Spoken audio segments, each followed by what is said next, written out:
ముందుగా అందరికీ నమస్కారం. ఈరోజు వీడియోలో మనం ఎంతో ముఖ్యమైన అంశం గురించి మాట్లాడుకోబోతున్నాం. అది పిల్లల పెంపకం గురించి.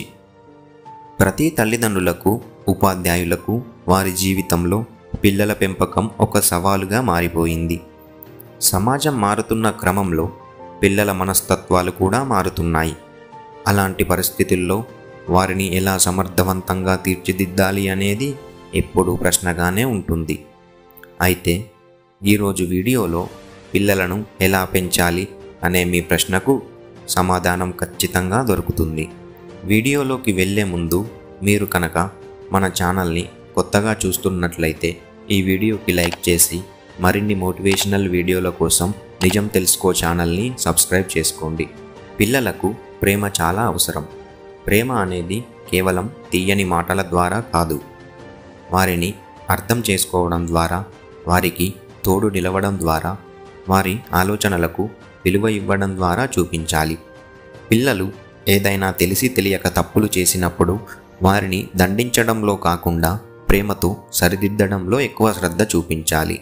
ప్రతిరోజు వారికి కొంచెం సమయం కేటాయించి వారి మనసులో ఉన్న భావాలను తెలుసుకోవాలి. పిల్లలకు స్వతంత్రత ఇవ్వాలి, కానీ అది బాధ్యతతో కూడినది అయి ఉండాలి. వారి పనులను వారితోనే చేయించాలి. తప్పులు చేసినప్పుడు ఎటువంటి పరిణామాలు ఎదుర్కోవాల్సి వస్తుందో వారికి అర్థమయ్యేలా చెప్పాలి. చిన్న పనుల నుంచి పెద్ద నిర్ణయాల వరకు వారితో చర్చించడం, వారిని భాగస్వామ్యులుగా చూడటం చాలా ముఖ్యం. పిల్లలకు ఆత్మవిశ్వాసం చాలా అవసరం. వాళ్ళు తమను తాము విశ్వసించేలా చేయాలి. వాళ్ళు తీసుకున్న నిర్ణయాలను గౌరవించాలి మరియు వాటికి తోడుగా నిలవాలి. వారు సాధించిన చిన్న చిన్న విజయాలను ప్రశంసిస్తూ వారిలో మనోధైర్యాన్ని పెంచాలి. పిల్లలతో మాట్లాడేటప్పుడు మన మాటలు, విధానం వారిపై చాలా ప్రభావాన్ని చూపుతాయి. అది నీ వల్ల కాదు అనే మాటలు కాకుండా, ఇంకా కొంచెం కష్టపడితే తేలికగా సాధిస్తావు అని చెప్పాలి. మన పిల్లలను ఎప్పుడు కూడా మనం అవమానించకూడదు.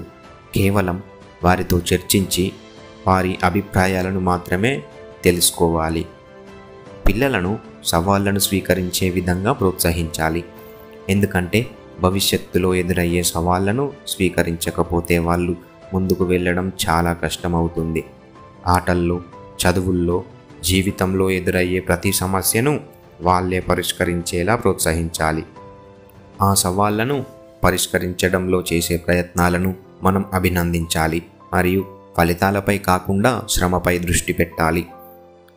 పిల్లలకు సన్మార్గాలు నేర్పడం, సత్యం, నమ్మకం, నిజాయితీ వంటి విలువలను పునాది వేయడం చాలా అవసరం. అనుకరణ శక్తి ఎక్కువగా ఉండే ఈ వయసులో తల్లిదండ్రులే మంచి ఆచారాలను పాటించాలి. మంచి ప్రవర్తనలకు ప్రోత్సాహం ఇవ్వాలి. ప్రతికూల ప్రవర్తనలకు సవరణ చేయాలి. పిల్లలు కేవలం పాఠశాలలోనే కాకుండా ఆటల్లో, కళల్లో, ఇతర ప్రావీణ్యాల్లో కూడా భాగం కావాలి. వారి అభిరుచులను గుర్తించి వాటిని మెరుగుపరచడంలో సహకరించాలి. శారీరకంగా, మానసికంగా వారిని ఆరోగ్యంగా ఉండేలా చూడాలి. ఇప్పటి కాలంలో స్మార్ట్ ఫోన్లు, టెక్నాలజీ మన జీవితంలో భాగం అయిపోయాయి. పిల్లలకు సాంకేతికత ఉపయోగించడం నేర్పించాలి, కానీ దానిపైనే ఆధారపడకుండా చూడాలి. టెక్నాలజీ ఉపయోగం, దానివల్ల వచ్చే ఆపదలను కూడా వారికి వివరించి చెప్పాలి. పిల్లలు చిన్నతనం నుంచి పెద్దవాళ్ళలా ప్రవర్తించాలని ఆశించడం కాకుండా వారిని వారి వయసుకు తగ్గట్టుగా ఎదగనివ్వాలి. చిన్న చిన్న పనుల్లో వారి అభిరుచులను ప్రోత్సహించాలి. వారిపై ఎక్కువ ఒత్తిడి పెట్టకుండా సహనం కలిగి ఉండాలి. పిల్లలను ఒక లక్ష్యంగా కాకుండా జీవిత ప్రయాణంగా చూడాలి. వాళ్ళు తమ ప్రయాణంలో ఎన్నో మార్గాలను ఎంచుకుంటారు. మనం వారికి తోడుగా ఉండాలి, కానీ ఆ మార్గాలను వారే ఎంచుకునేలా ప్రోత్సహించాలి. చివరగా, పిల్లల పెంపకం అంటే కేవలం వారిని గెలుపొందేలా చేయడం కాదు, వారిని మంచి మనుషులుగా తీర్చిదిద్దడం. వారిని ప్రేమతో, విశ్వాసంతో, ఆత్మస్థైర్యంతో పెంచితే వారు జీవితంలో ఎంతటి సమస్యలు వచ్చినా ఎదుర్కొనే ధైర్యం సంతరించుకుంటారు. మీ పిల్లల భవిష్యత్తు మహోన్నతంగా ఉండాలని కోరుకుంటూ మీ అందరికీ ధన్యవాదాలు.